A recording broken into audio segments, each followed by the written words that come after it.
Hello to everyone. Greetings from Gain Global Webinar Series. Today I am pleased and honored to welcome Kevin Hin, JCI Secretary General. And now we are starting a webinar, and we will be live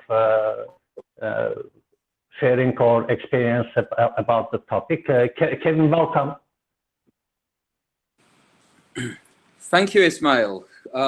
Good afternoon or good morning or good evening to everybody who's tuning in online from around the world. And I'm very excited to be able to talk to you all, and greetings from Monaco.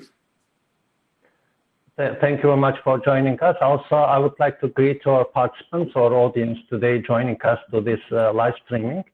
I want to make a brief about the technical side. We have the chat room open for discussion. Everyone may introduce themselves, also have a chance to talk about each other, also may contribute to the topic. Meanwhile, we put some questions in the poll site. You'll see that we are asking from which part of the world you are joining today's session. And then we are asking about your role in your organization, and then are you a part of Junior Chamber International? We will be really glad to hear about your position. Furthermore, we have a ask a question part during the session or later on. If you have a question to Kevin, we will be really very glad to address these questions. I will direct the questions during the discussion or at the end of the session, and Kevin will be glad to answer and cover these questions.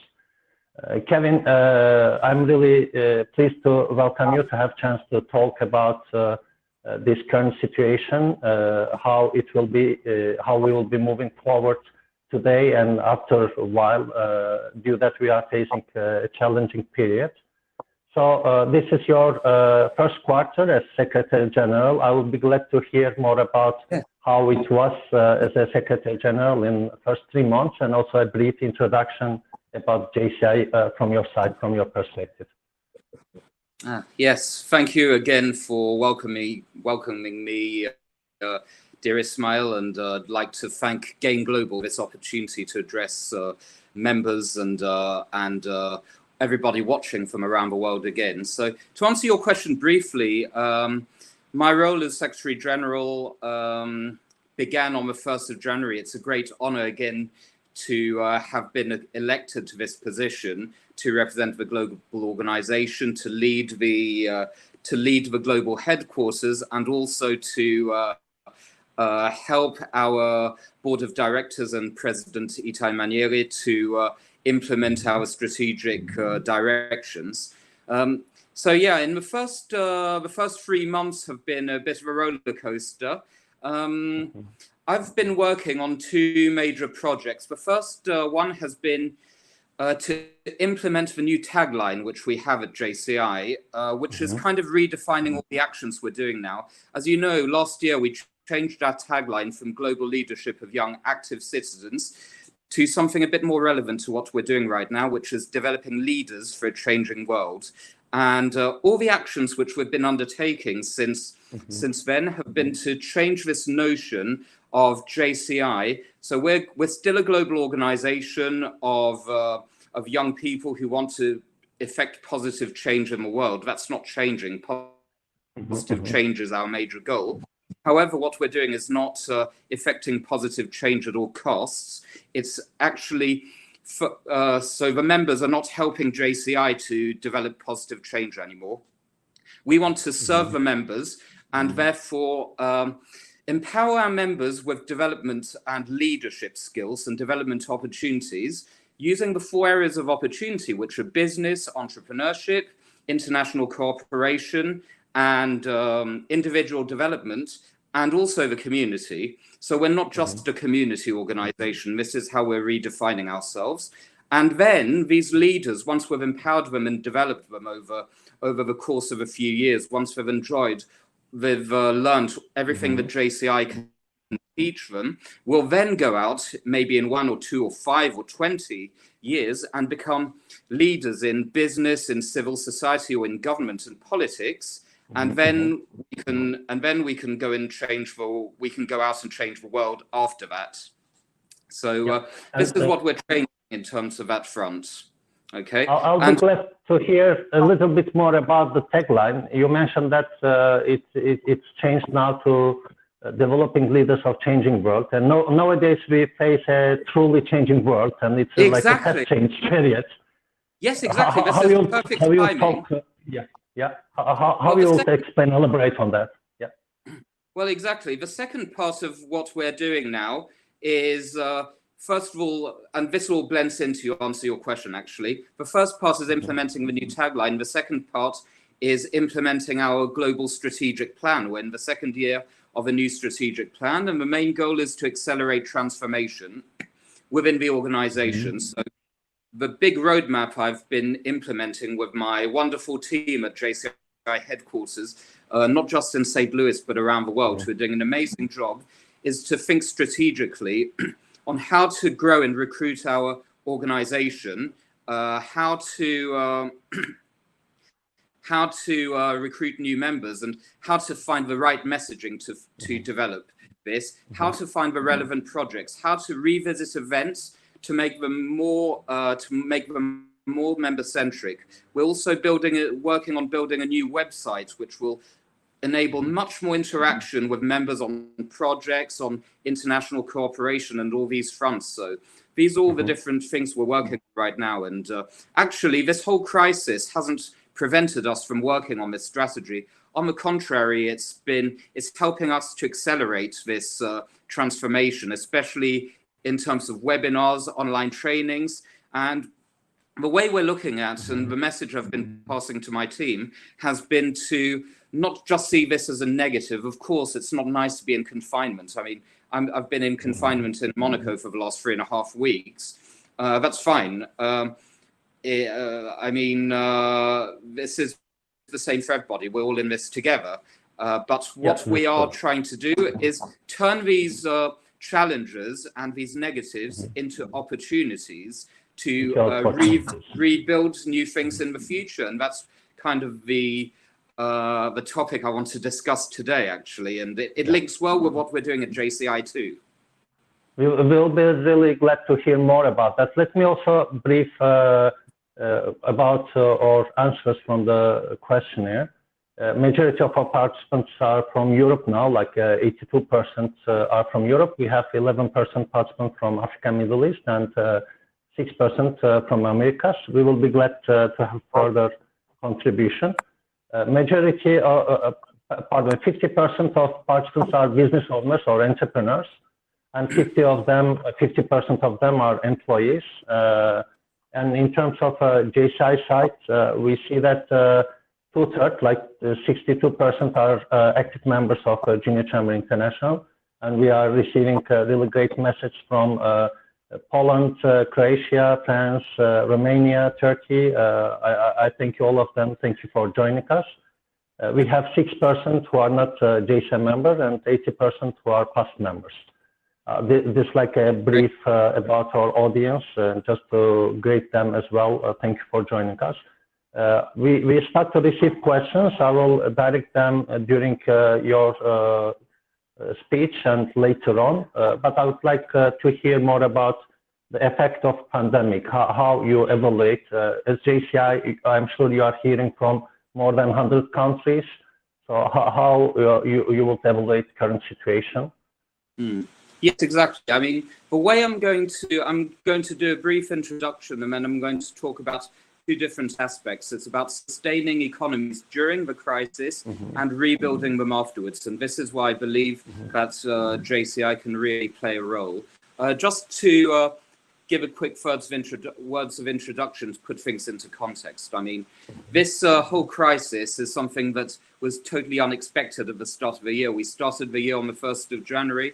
And on that day, it's the day that the Chinese government declared to the World Health Organization the problem that was at hand in Wuhan, in central China, in Hubei province.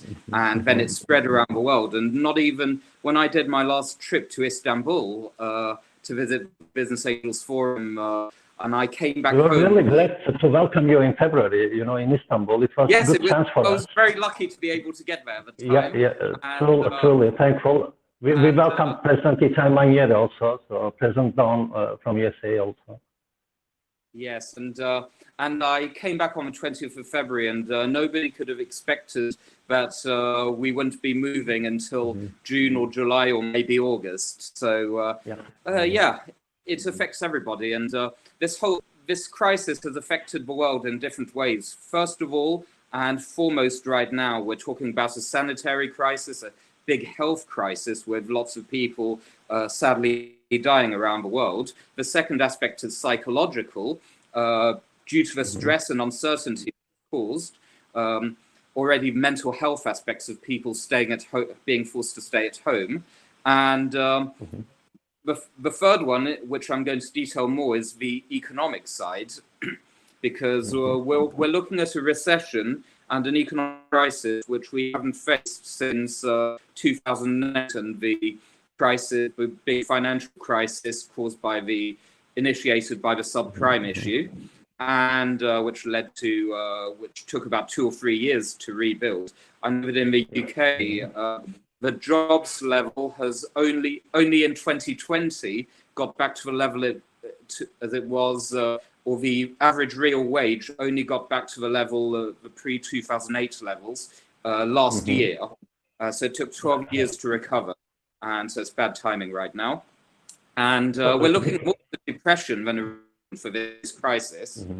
Lots and lots of sectors of industry are in difficulty. Airlines, anything related to travel or tourism or luxury or retail, or even the property business. Nobody can visit homes anymore, so it's impossible to sell houses. So lots and lots of businesses are in crisis, and only a small number of sectors of society, of industry, are benefiting from it. Supermarkets, pharmaceutical companies, mask makers, toilet paper makers as well, and also video conferencing software, of course. But the most damaged sectors right now, and which we're talking about the least, are the small entrepreneurs and family-owned businesses that have been surviving for ages. And this is what we need to focus on globally, I believe. When I'm talking about the small startups which have just spent hours trying to raise years trying to raise money, or event management organizations or things like that, or companies like that, like one-person organizations, also family businesses on the high street. Exactly, local enterprises, who are the heart and soul of the communities, but they're the ones who are least likely to reopen when the situation goes back, because of the credit crunch, because they can't repay their mortgages or their loans. So this is where we, as a global organization that helps well-being in the communities, can actually help about it. I mean, we've got cases like in the US, where the restaurant business has caused 6.6 million people to ask for unemployment benefits this month, as opposed to 230,000 on average in the US. So we've gone from a crazy amount, from 230 to 6.6 million. It's unbelievable. And also there's small economies, of course, like the informal economies like we have in Africa or in India or in lots of other countries, which are also suffering from this, also in the south of Europe.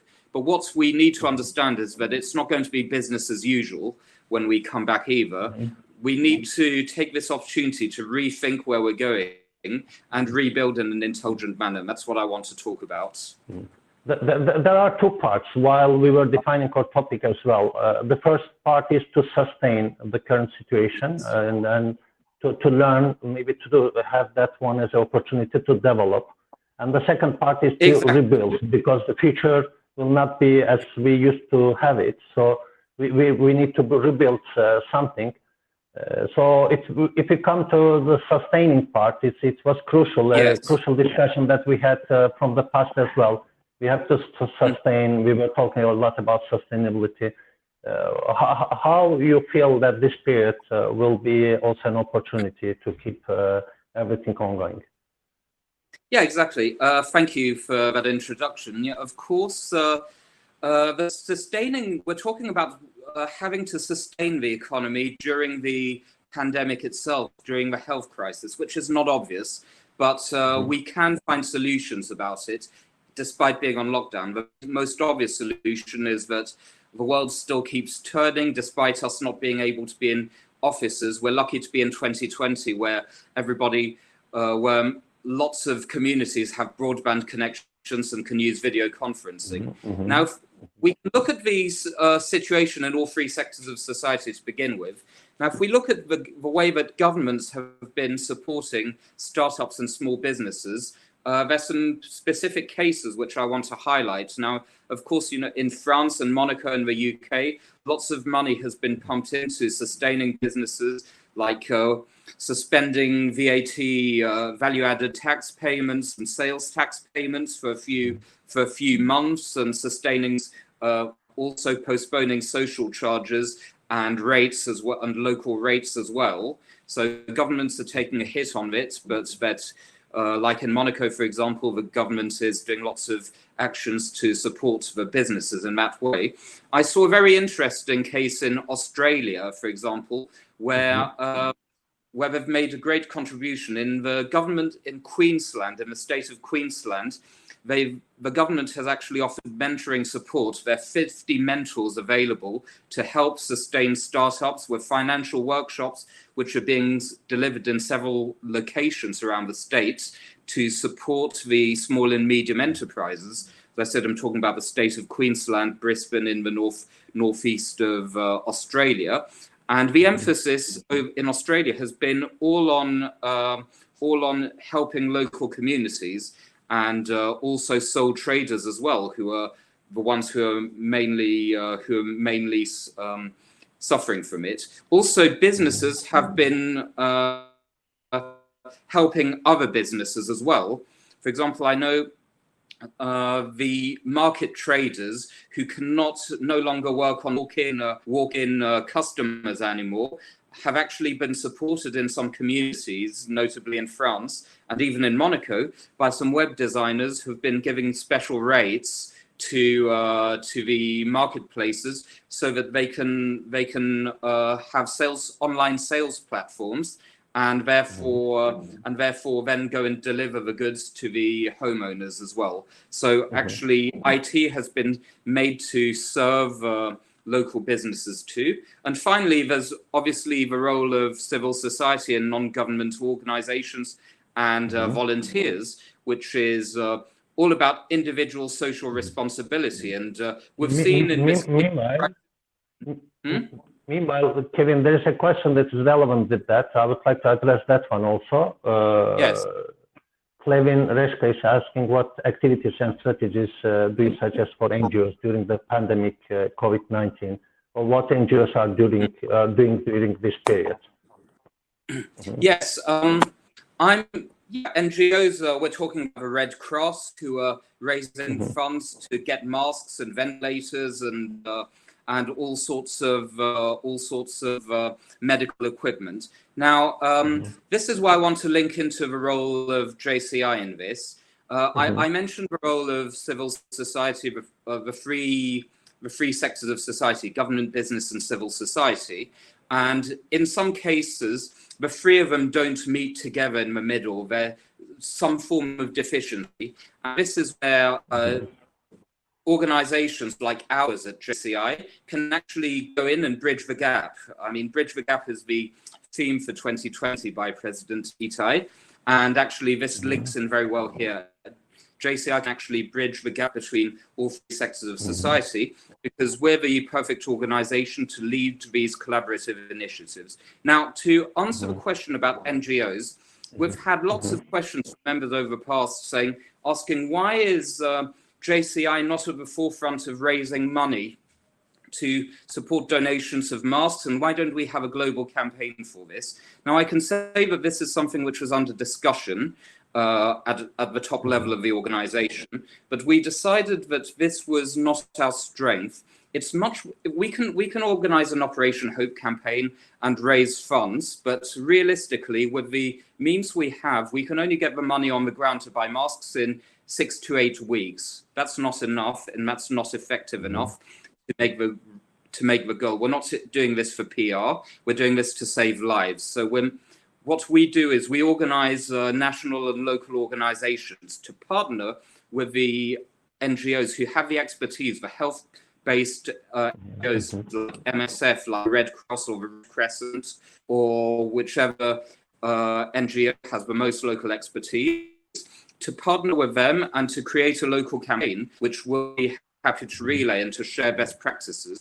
Also, we can't have a global campaign because the pandemic is in different stages all around the world. It's already advanced and unfortunately getting into round 2 in Asia Pacific. In Europe, it's nearing its peak right now. In America, it's entering and accelerating really fast. And the same in Africa and the Middle East. I mean, Iran's been hit by it for the last 2 months already. So we can't have a single global solution in order to do this. All we can do as a global organization is to encourage actions on the ground that can help, and sustainable actions which can help save lives. We're also looking at, and this is where grassroots mobilization can help. We've had lots and lots of projects in all 4 sectors of society to support business and helping to deliver meals. There's a great project done by JCI Malta to be able to work on that and to help deliver meals from restaurants and businesses to come to vulnerable people. And so what we're trying to do at JCI is play up to our strengths. We don't have the expertise to be as good as the Red Cross in doing charity work. And besides, we're not a charity, we're a leadership organization. We're not, that's not our expertise. So we want to support different organizations as well. And we can also... Sorry? This is a global challenge. As you mentioned, but it requires a local action.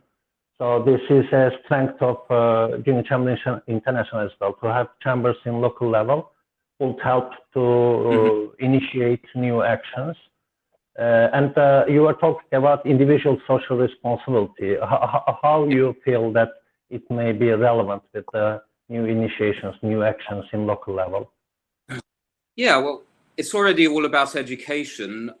This is our tagline at JCI for this crisis is we're all in it together. And this doesn't just apply to JCI members. It also applies to all the communities because this is a pandemic. This is a situation which is out of our control. It's an invisible threat that creates fear, and which is why we all need to care about each other and work in a collective manner. So we can see that already in the behavior of certain businesses. They're already crowdfunding activities, some of them organized by JCI chapters, to keep other businesses afloat. There are also lots of initiatives done by large companies like the luxury brands like Dior and LVMH, who are creating face masks using their resources and maintaining employment of their staff around the world to create face masks and to make hydroalcoholic hand gel as well instead of producing perfume. And even more locally, I was reading about a fashion company in Libya, which is also creating face masks. This is also a big initiative done in the Czech Republic as well by JCI there. And there's a company in Monaco called Banana Moon, which creates swimwear. And they are now using all their staff to create face masks as well. So it's also a way to maintain employment and whilst helping the greater good. So this is all about corporate social responsibility and also about individual social responsibility, how responsibly people behave. I mean, individual social responsibility is all about staying indoors and not going outside and having a barbecue. I mean, this morning, today, the weather in Monaco is absolutely stunning. But I saw your picture you were sharing in social media. Yeah, it looks really nice. Yeah. Oh, it's gorgeous. I mean, I went out for a quick run, but I was doing some social distancing the whole time. And you know, it's all about us being considerate and caring about others. So that's what I have to say about the sustaining the businesses in the crisis. And here in the chat room site also I see great examples. I thank you for sharing them. Giselle Borg-Oliver shared buy a meal from JCI Malta. The link is there. I see CBP shared that in France some chefs are organizing to deliver meal to medical teams, not to feed them, but to support them in this time. As you mentioned, some organizations are shifting their production lines for emergency production things. In Turkey, we had an example of a hackathon. Hackathon was purely focused on COVID-19. So it was a Coronathon Turkey. And there were really great ideas how we can overcome what new ventures, new initiatives, new startups can do. And also we heard some support from government sides. I see that EU as well is starting new support grants where we can apply for new ideas. Exactly. There is one question in terms of the NGO and working together side. I will be directing that one. How we can unite different associations to help small businesses during this survival period. How we can help to grow them after the virus has finished as well. To bring them together, to bridge the gap you mentioned, and the unification working together will be crucial. Exactly. What will be your recommendation? Yes, exactly. I mean, when we're talking about thank you, Sebastian from JCI Lyon for that, the local president of JCI Lyon for that question in France. SBT is space for Sebastian, correct then? Okay, yes, thank you. Exactly. I totally agree. We need to find synergies with other organizations. We're already working, even at a global level, we're working closely with the ICC and with ISEC to exchange know-how and ideas on how to do this. And I strongly recommend that you do so at a local level as well, because you know the different organizations who can make things count. And think about out of the box here. We're looking at organizations or even collaborations with different city councils or with your mayor to also think about how to collaborate and how to redefine JCI's actions too. And that's actually linking well to the next phase as well, how we can redefine our actions and find our niche in all this and maintain our relevance. I really think that let's not just think about partnering with other NGOs, but also thinking about partnering with businesses, looking at corporate partners as well, who we can help and who can help the community as well. There are a lot of corporate partners who are ethically minded. It's not all business is not bad. So I was. You mentioned three pillars as well: government, business, and civil society. So this is a good time to unite three pillars, most probably three sectors of society. I totally agree. Yes. So we can unite all these pillars together and move things forward that way and build new projects. This links into the rebuilding phase, if I may. Ismail, move on to the next section. Okay. Yeah, and the next part is more about the rebuilding. So, how we will work and take nowadays as an opportunity to rebuild the near future as well as our future. What are your thoughts about that? This is a completely new paradigm now.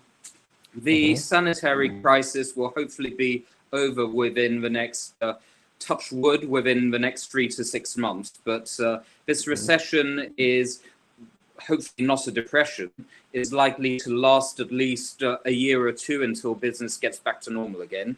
And I personally don't think that business will come back to normal because lots of changes have been done in habits now. We were talking about accelerating transformation, and we've seen that lots of businesses have been working on digital transformation. So lots of things won't be as they were before when we begin. But this is a crucial time where we can actually seize and turn this threat into an opportunity to rebuild and relaunch business and society in a sustainable and effective manner and cut off the fat. We've seen lots of and learning from the mistakes of the past to make sure things don't happen again. It must not be business as usual again. And organizations like JCI should come up with projects and think of ideas. And to all the members around the world, I really encourage you to position JCI as an organization that can link all three sectors of society, talk to businesses, talk to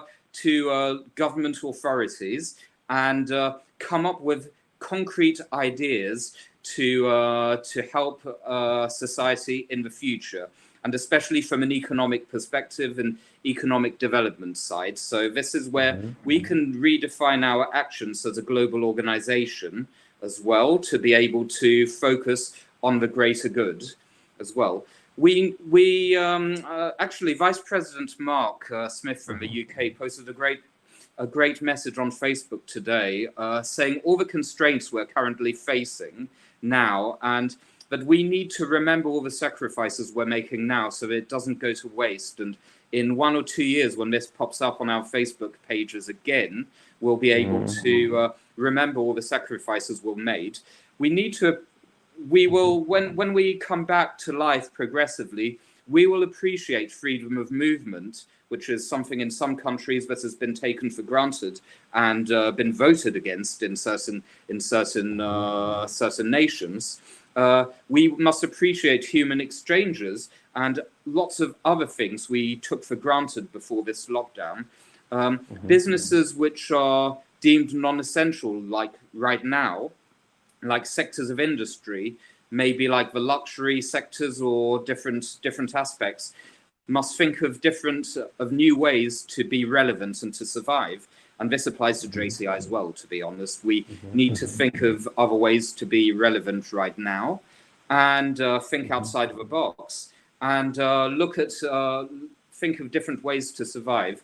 Now, if we look at it, JCI is currently running more and more online projects, webinars, working mentioned on a new global website over the next year or so, which we're not rushing to get it out. We want to work and take our time to get it right, so that it's not full of bugs when we launch it. But it's going to be something pretty revolutionary, where we'll be able to network and build take in donations and promote projects and build partnerships, and especially link our members around the world through business networking, and highlight the business side as well in our members, because we're not. It's a digital tool that brings members together. Exactly. Okay, very good. Exactly, it'll bring in the latest technology to connect and to help members connect, collaborate, and care as well. It's very similar to your tagline in 2015, actually. It was very focused on committing, connecting, caring, and we see that all the taglines we have are really very relevant with the world. Yes, and nowadays, bridging the gap is really true thing that we are discussing. President Itai's tagline. Exactly. The message is what really we need to do in 2020 as well.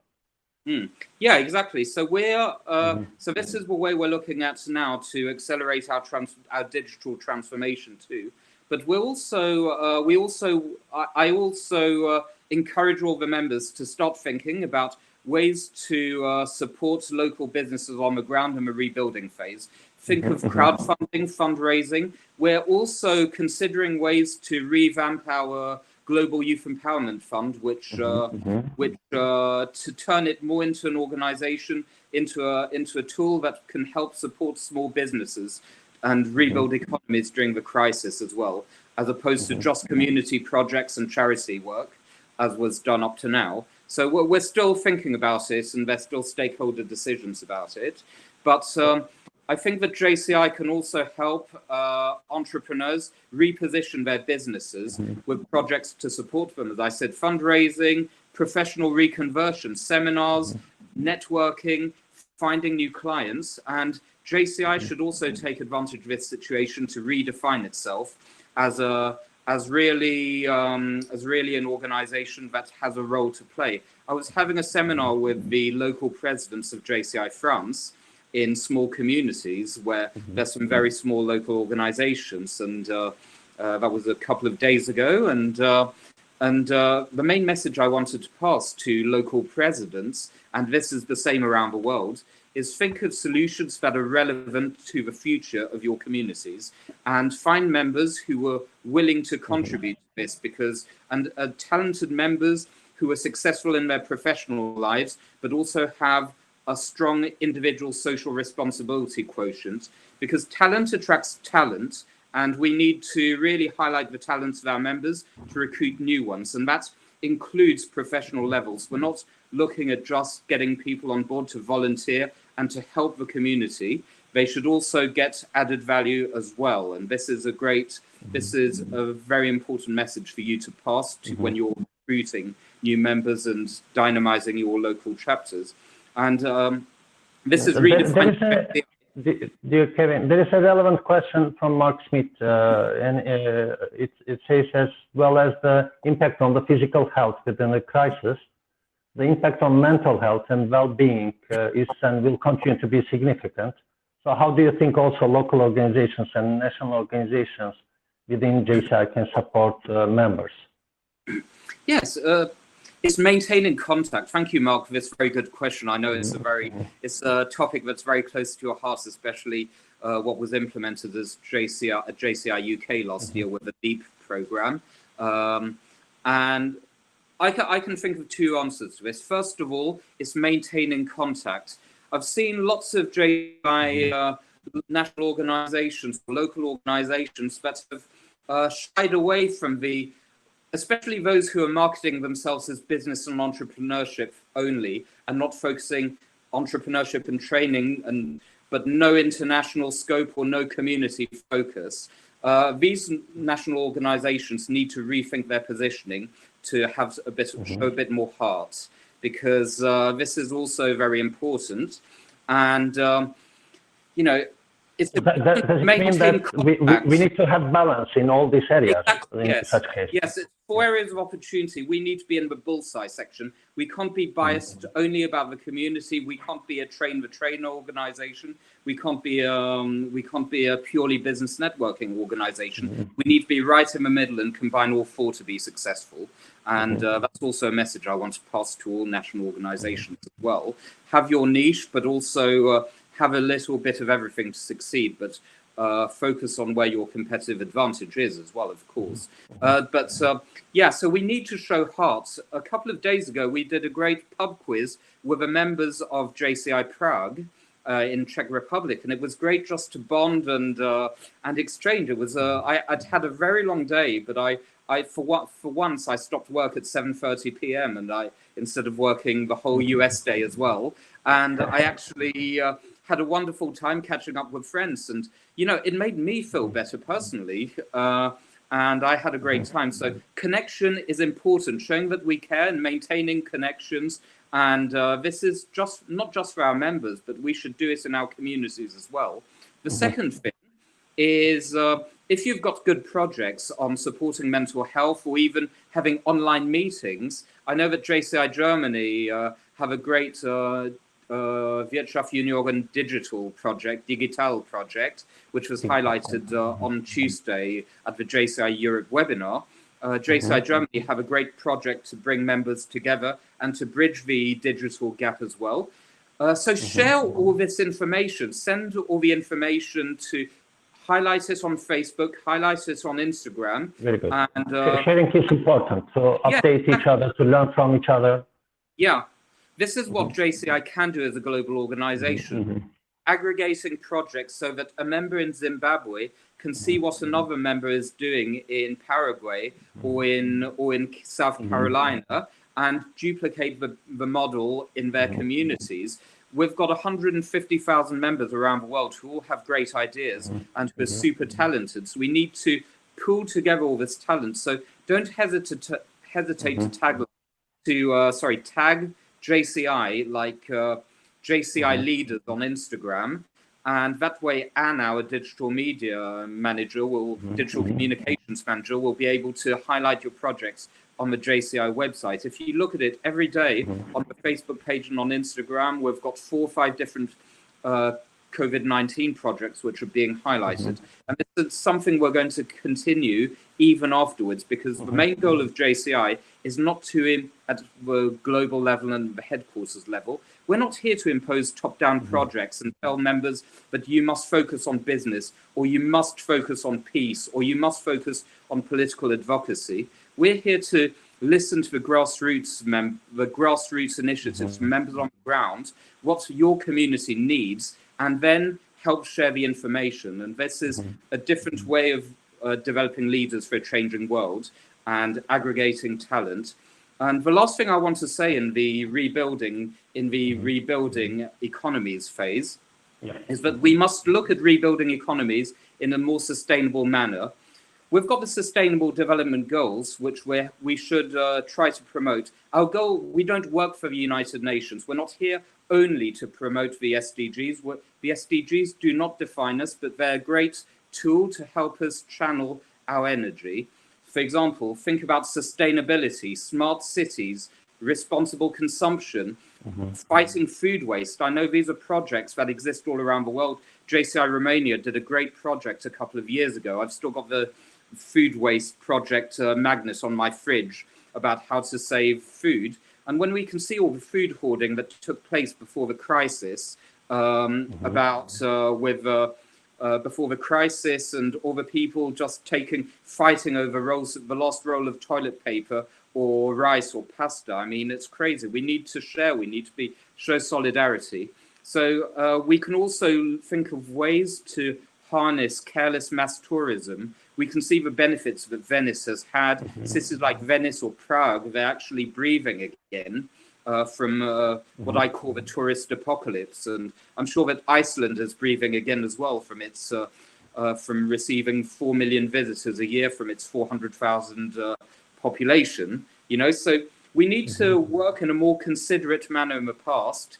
And I really hope that this situation opens the eyes of the general population that we need to show more solidarity, consideration, and care, and be less selfish, and to help others a lot more. And this is where we, as JCI leaders, should show our hearts and souls and help motivate others to believe in our values, which are more and more prominent when we talk about the fact that service to humanity is the best work of life. This is the moment to walk the walk and not just talk the talk. Same about that's sorry as well. Yeah. Yes. So we have plenty of questions. We have plenty of questions. We have 18 more minutes. I believe we can address all of them. Meanwhile, let's start with the first one that is relevant with the values that you mentioned.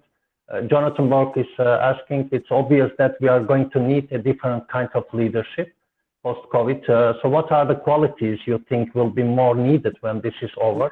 And with JCI start shifting its focus to achieve this in the near future?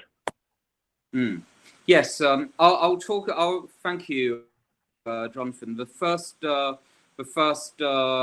of it will be to, sorry, I'm just reviewing the question on my screen as well. The first question is, regarding global leadership. Yes, we need to review things in a different way. The ways companies are led, the way businesses are led as well will change a lot. We've seen that the people the people who are seen as just the small helpers, as some business leaders call them, are the ones who are contributing the most. People working in supermarkets, people who are forced to work and who cannot from home.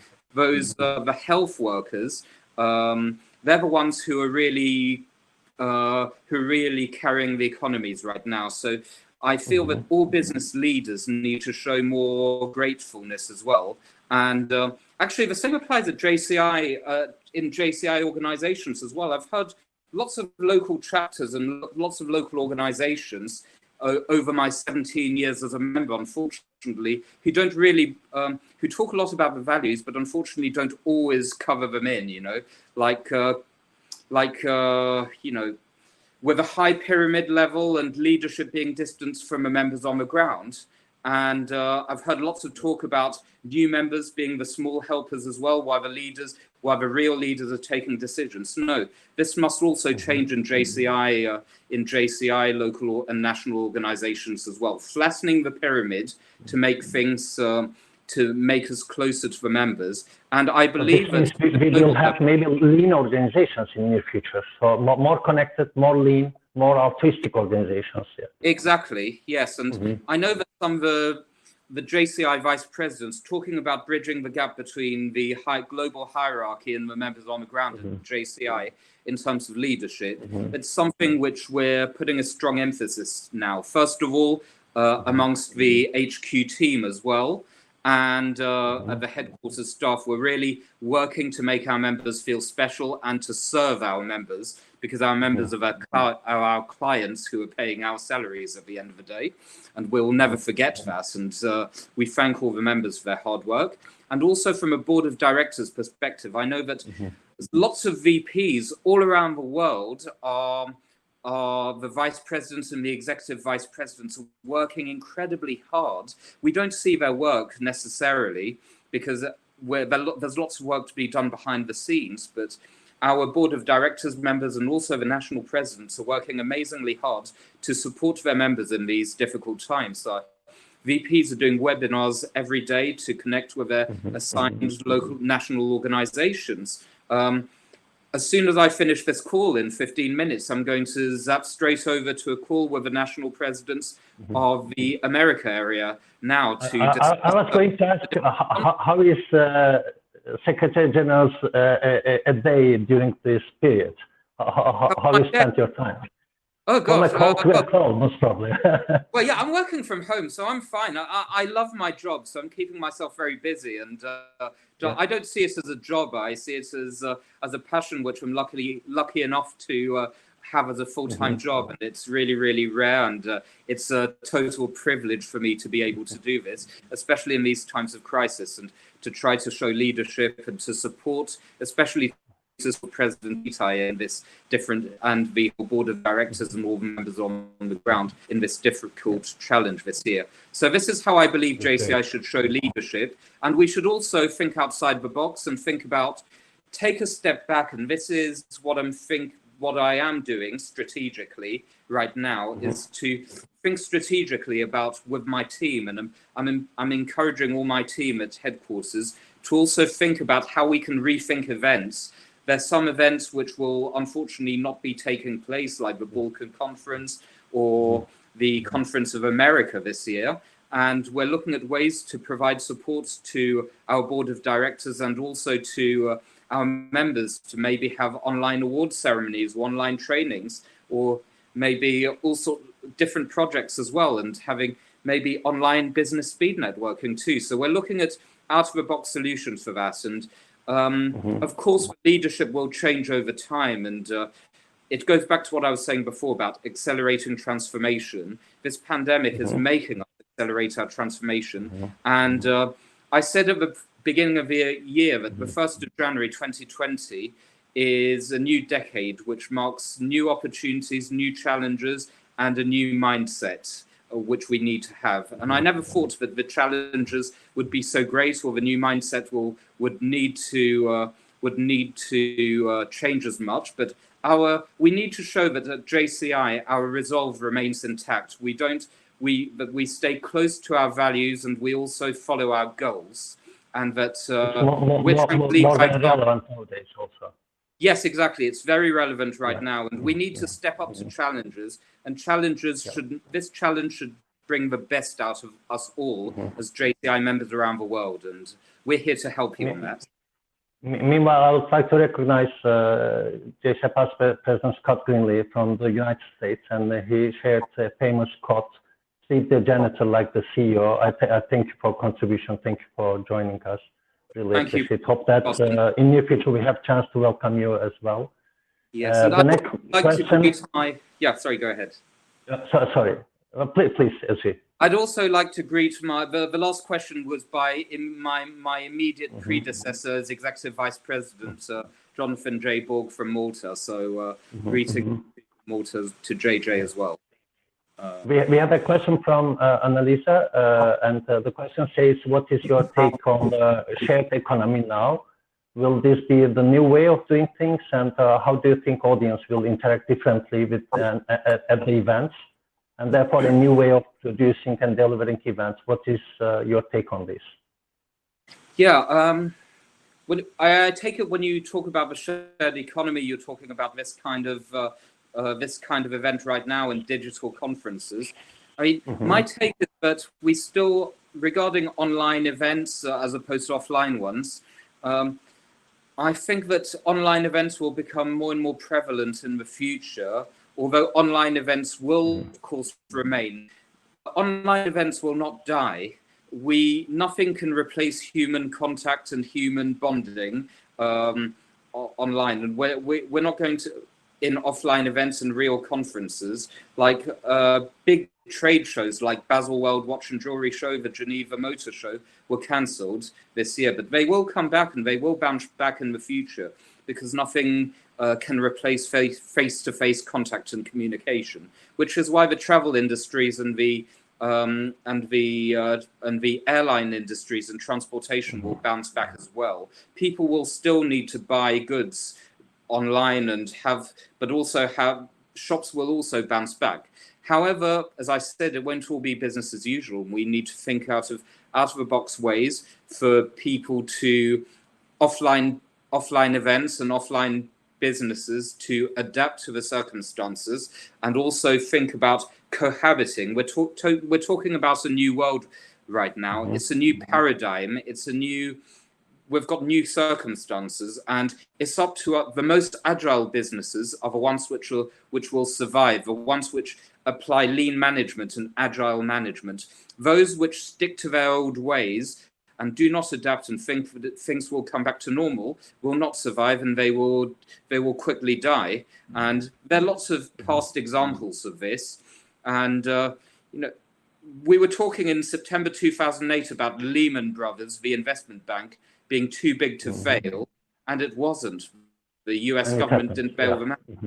Nobody is too big to fail, and nobody should take this situation for granted. So we should think of new innovative solutions, and this counts for JCI as well. We can't just go back to business as usual on that front too. We need to innovate and accelerate. This is very relevant with the question of Marcus, because he was asking what the local national organizations, how they can be more proactive, because instead of being reactive, we need to be more proactive.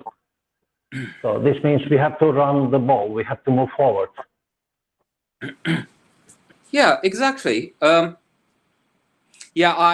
thank you, Marcus, for this question.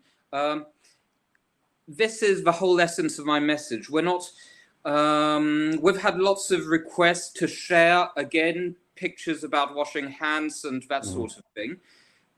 To come back to my first point, this isn't what JCI is about. We're here to raise awareness, yes, and we did a JCI Live event about it a couple of weeks ago, and we also had President Itai doing a video on it. And I think this information is already in the heads of people now.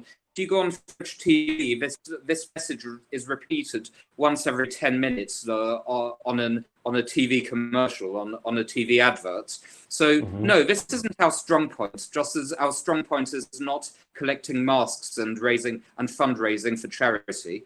Our strong point is looking for sustainable solutions, as we say, looking for projects that can dynamize small businesses, keep them surviving now, and dynamizing small businesses in the future. This is what we can really be effective on, where our competitive advantage lies, and how JCI can be relevant in the future.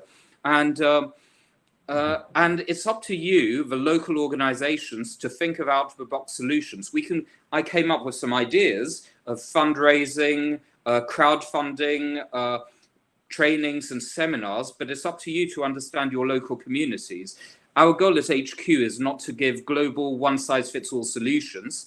It's to take the best projects from grassroots members and then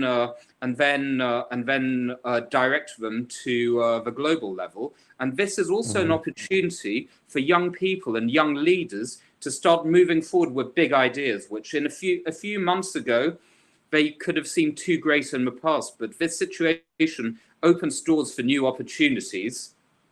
And this downtime we have at home to think about it can actually create young people to have to develop a new rupture, a new fault line, and an earthquake in new ideas, like a whole disruptive, something that goes out of the box, basically, something totally disruptive and a new culture shock. So let's think about these opportunities. And if you're a local or national president, please pass these messages on to your members on the ground and encourage them to contribute and empower them to contribute. And no idea is too small or too crazy. Implement our project methodology, understand the needs, bring in partners, etc., and implement the projects according to the needs analysis. And we've got this methodology called the Active Citizenship Framework, which we can apply. And the ACF is actually being redeveloped now. At the moment, I know lots of national organizations groan at the thought of the ACF because it's seen as only being a charity and community tool.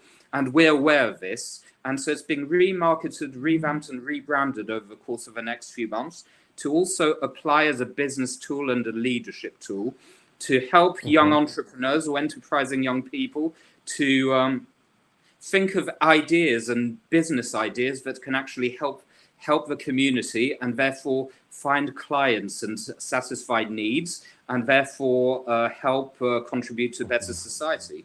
And we're not talking just about social entrepreneurship, we're talking about real business ideas here. And this is messages which I passed to startups in the past as well. So we're applying this active citizenship framework and project methodology also to businesses too. So this is really the message I want to pass. I thank you very much, dear Sir Kevin, for your really great talk and sharing that you had. Due to time limit, in a few minutes we will close this session. I would like to hear your final remarks and the conclusion about the topic. Yes. So as just to recap a bit in the remaining 2 minutes I have, the message I wanted to pass was how we can contribute as JCI to sustain economies right now, and we must really support small local businesses and contribute to initiatives to do so that they survive and really promote the high street and make sure that family businesses stay alive. But our real opportunity is in the future and rebuilding the economies, and this is what JCI members should focus on. We must aim to build a better world and a better future right now. Take this opportunity to do so from the ruins left by the pandemic. Not be resigned to coming back to the same business as usual thing. There will be social distancing that will last for a while, and focus on physical and mental well-being of populations. Focus on education. Focus on educating people and individual social responsibility. And all these new paradigms will create new opportunities for leaders like ourselves to find a niche. And the JCI leader, what is the JCI leader? The JCI leader is somebody who is enterprising, not necessarily an entrepreneur, but somebody with an enterprising frame of mind who has good business skills and who knows how finances work. Is somebody who knows how to speak in public, who can empower others and lead by example. Is somebody with an international frame of mind, who speaks several languages, who is open-minded and has good cross-cultural skills. And most importantly, it's somebody who cares about the community, who believes in solidarity and who is an ethical leader. And the leaders like this who we are trying to build up right now They're the ones who apply the SDGs. They're the ones who are masters in all 4 areas of opportunity: business, community, leadership, and training. We're talking about SDG 17, but also about peace and strong institutions. But sustainability comes in, responsible consumption, quality education, economic growth, and entrepreneurship. These are all the notions to bring in. And especially we need to, when the world reopens again, we need to bring in a fresh, consider this as a breath of fresh air and a way to turn over a new page. We need to bring in more kindness and consideration. And these are the messages I want to pass. I hope that I passed to everybody listening. And I want to thank everybody from around the world today for taking an hour on their busy Saturday to listen to me rambling on. I really appreciate it. I thank you very much, dear SC Kevin Hin, for all the work that you do yourself as your team in headquarters to support every single member, as well as your partners worldwide. It was my pleasure. It was really great to hear your sharings, and they were very inspiring. And nowadays, and also future-oriented, we see that the organization also is changing. Everything is shifting, and we will see all these things happening in the near future. I thank to all participants who joined from different parts of the world for their contribution, for their love that they shared, for their smiles they shared in the chat room, for really great questions. As you know, the Gain Global Initiative was my initiative after my presidential year in Junior Chamber International. I started in 2016, and the main purpose was to bring like-minded partners to focus on entrepreneurship to support starters. Now we as well are moving forward, also had the opportunity to receive support from JCI France all around the world. It's an open platform. Meanwhile, I will be really glad if you have chance, if you want to join for further discussion. We have an entrepreneurship topic there. We have a leadership topic there. We will be glad to hear your experiences. Please join us there also for further discussion. This video will be available for you for replay, for review. Soon we will be sending you an update about the video also in YouTube channel.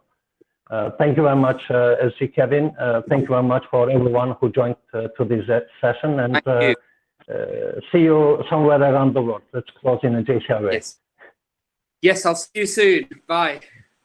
See you soon. Take care. Stay healthy. Bye.